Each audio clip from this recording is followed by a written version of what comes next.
Como o planeta Terra foi formado? Qual a diferença entre um planeta e uma estrela?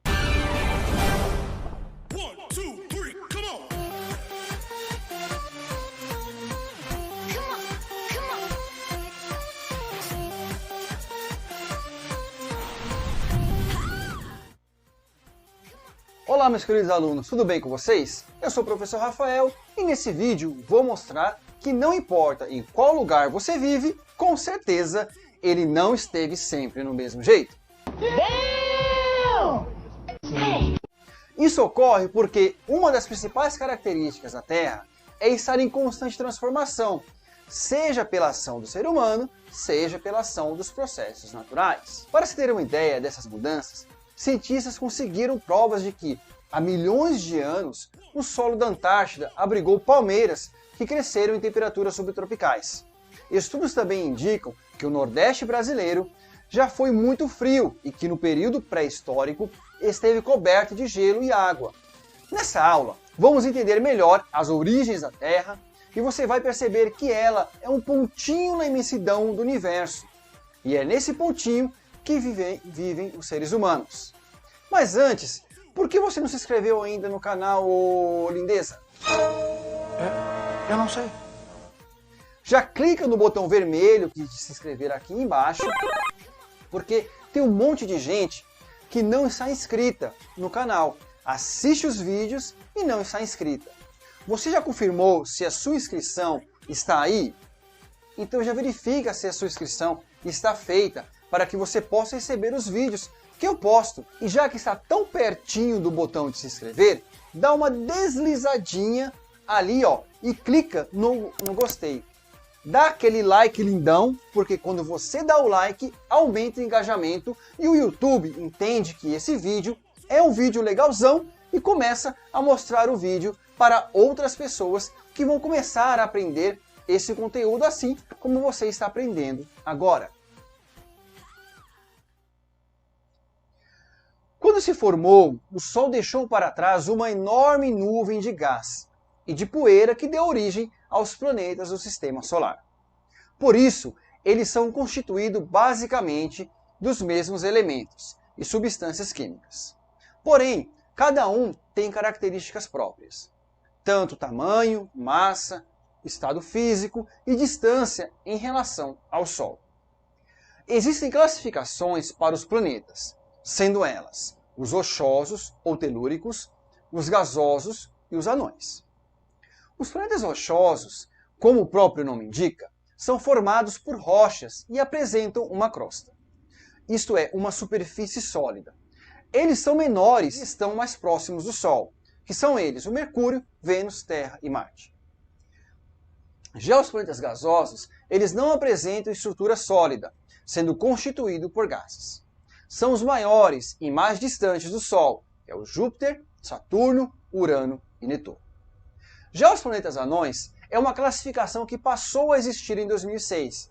São corpos celestes relativamente esféricos, que estão na órbita do Sol, mas têm tamanhos bem pequenos e não se diferenciam em composição dos outros corpos que estão no entorno. Existem, até o momento, 5 planetas nessa categoria. É o Ceres, o Eris, o Almia, o Makemake e o mais famoso de todos, o Plutão. Dentre os planetas rochosos, Mercúrio é o mais próximo do Sol. Não tem água nem atmosfera e apresenta uma enorme variação de temperaturas entre os dias e as noites devido à ausência de atmosfera. Vênus, o segundo planeta mais próximo do Sol, não tem água. É extremamente quente e sua atmosfera é formada basicamente por gás carbônico. O terceiro planeta e mais próximo do Sol é a Terra, o único conhecido que apresenta condições propícias para o desenvolvimento da vida como a conhecemos. Marte, o quarto planeta, apresenta pequena quantidade de água, que se encontra em estado sólido. Sua atmosfera é constituída por gás carbônico e suas temperaturas são mais baixas do que as dos demais planetas rochosos. Júpiter, Saturno, Urano e Netuno, os planetas gigantes, têm atmosfera formada por gases que são tóxicos ao ser humano. Esses planetas são extremamente frios e têm várias luas. Todos os planetas do Sistema Solar descrevem uma órbita, isto é, um percurso que realizam em torno do Sol. O tempo que os planetas levam para percorrer a órbita varia de acordo com a distância em relação ao Sol. Quanto mais próximos do Sol, menor o tempo. Os avanços da ciência e da tecnologia são importantes aliados do ser humano na exploração do espaço.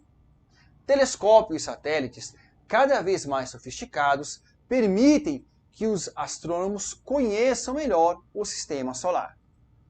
As observações levaram à descoberta de outros corpos celestes, como asteroides, cometas e satélites naturais, além de possibilitar que as pesquisas expliquem diversos fenômenos, como os das estrelas cadentes, que ocorre quando pequenos corpos rochosos que vagam pelo universo, os meteoros, entram na atmosfera terrestre.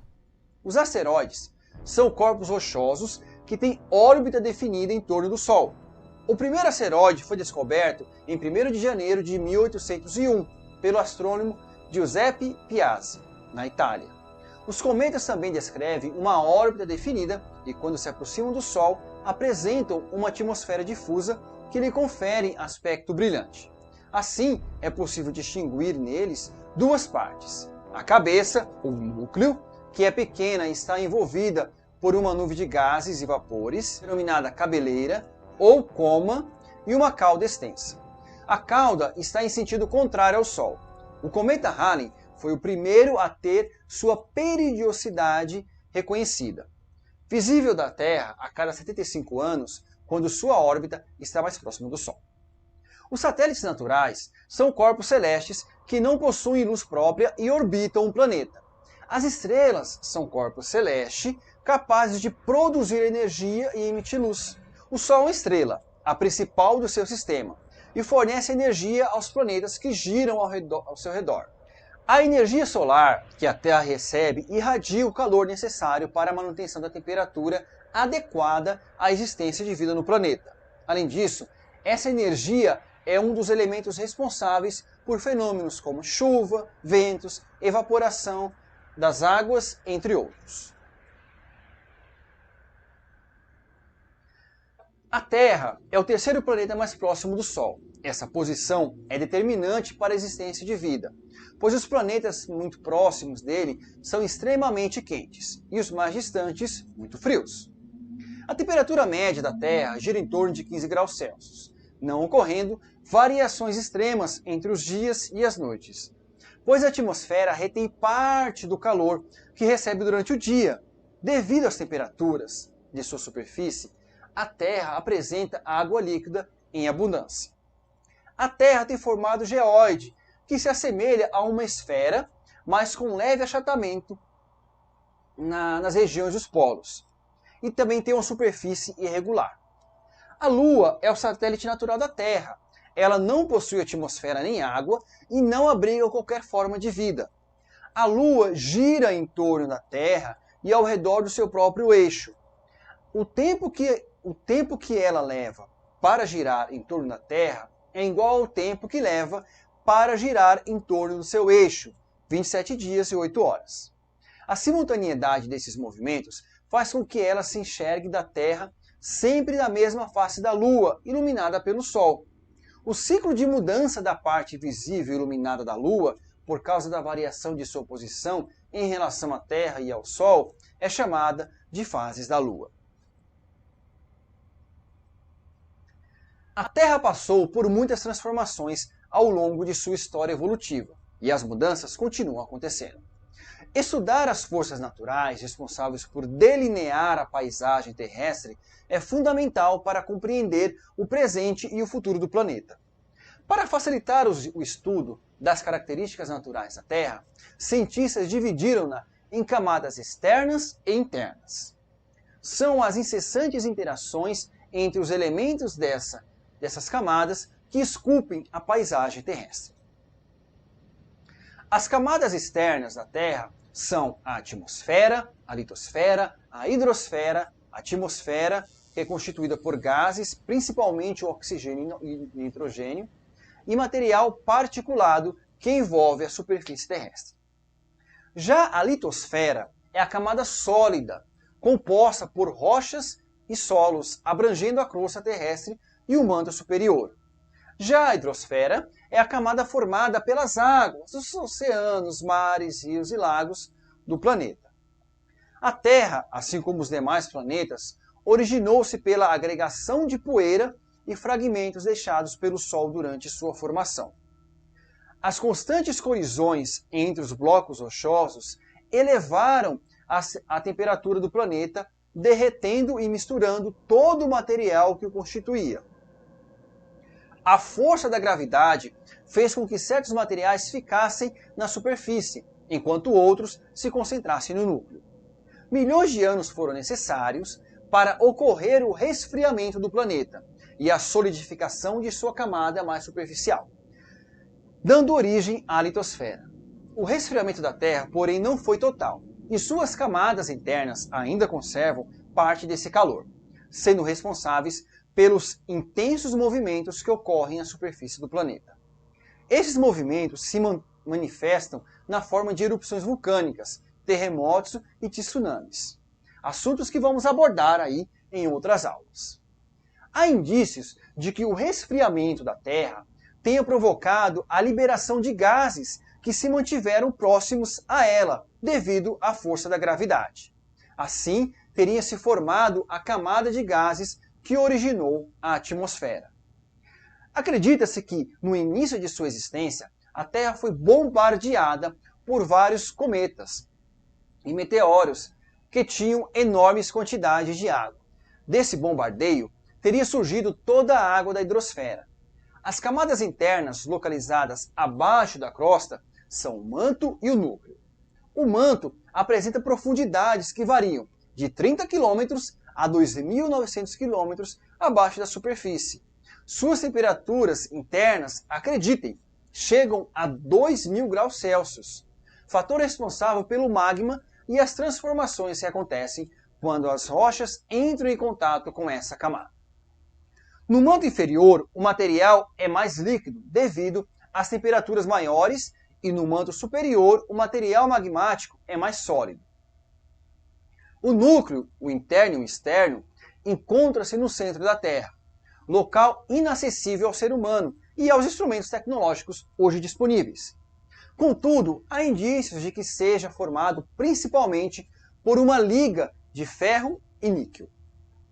O núcleo externo encontra-se no estado líquido e o núcleo interno é sólido devido à pressão interna do planeta. As camadas externas da Terra interagem constantemente, ou seja, os processos que ocorrem em uma camada afetam as demais. A vida e suas mais diversas formas depende do equilíbrio entre elas. Se não houver o equilíbrio, muitas espécies de animais e vegetais podem desaparecer. As interações podem ocorrer nas próprias camadas, internas ou externas. A precipitação de chuva, por exemplo, é um fenômeno natural que envolve as três camadas externas, a litosfera, a hidrosfera e a atmosfera. Na paisagem da Península de Kola, nos confins do Círculo Polar Ártico, estão as ruínas de uma estação de pesquisa soviética abandonada. Ali há uma tampa de metal pesada e enferrujada sobre o piso de concreto, lacrada por um anel de ferrolhos grossos e também enferrujados. Para muitos, essa é a entrada para o inferno. Trata-se do poço superprofundo de Kola, o buraco mais profundo cavado pelo homem na Terra. A estrutura de 12 quilômetros é tão profunda que os soviéticos levaram quase 20 anos para concluí-la. Apesar disso, não chegaram ao fundo da Terra. Na verdade, a broca ainda estava a apenas 1/3 do caminho entre a crosta e o manto da Terra, quando o projeto foi interrompido em meio ao caos da Rússia pós-soviética. O poço superprofundo de Kola não é o único buraco desse tipo na Terra. Durante a Guerra Fria, houve uma corrida entre as superpotências para perfurar o mais fundo possível na crosta terrestre e até para alcançar o manto do nosso planeta. Chegamos aí ao final de mais uma aula e hoje nós falamos sobre Plutão, que foi descoberto em 1930, foi considerado um planeta até 2006, quando passou a ser classificado como planeta anão. Vimos também que os planetas são classificados em rochosos, gasosos e planetas anões. Que existem outros corpos celestes, além dos planetas, que são os asteroides, os cometas e os satélites naturais. A Terra é um planeta dinâmico. Uma das principais características da Terra é estar em constante transformação, seja pela ação do ser humano, seja pela ação dos processos naturais. Também vimos que a Terra é o terceiro planeta mais próximo do Sol. Essa posição é determinante para a existência de vida. A Terra tem formato geóide, que se assemelha a uma esfera, com um leve achatamento na região dos polos e uma superfície irregular. A Lua é o satélite natural da Terra. Ela não possui atmosfera nem água e não abriga qualquer forma de vida. As camadas externas da Terra são a atmosfera, a litosfera e a hidrosfera. Já as camadas internas, localizadas abaixo da crosta, são o manto e o núcleo, o interno e o externo. Por hoje é isso, um forte abraço, fique com Deus e não se esqueça, não cole do colega, mas cole no careca!